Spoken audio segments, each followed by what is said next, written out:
Hey guys, Kevin back again with another video. It's been a while since I've done one, but I'm super excited to show you a product that we just got our hands on.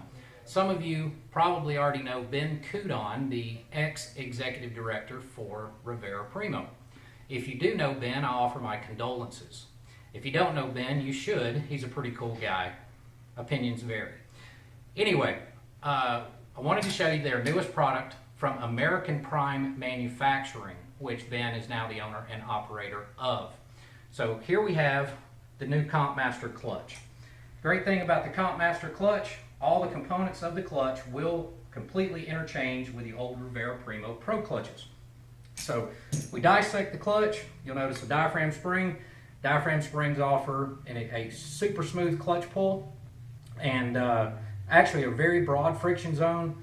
And they almost have a characteristic of a bit of a detent as you fully release the clutch to give you a real positive feel of when the clutch is going to be fully engaged. Of course, your pressure plates and steels, enormous amount of surface area on the plates and steels, and the kit also comes with the billet hub.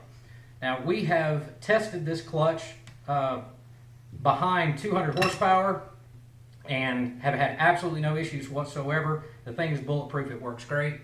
And we've also used it in extreme duty applications like on police bikes. So you can't go wrong with the Compmaster clutches from American Prime Manufacturing. Thanks a lot, guys. We'll catch you on the next video. Have a good one.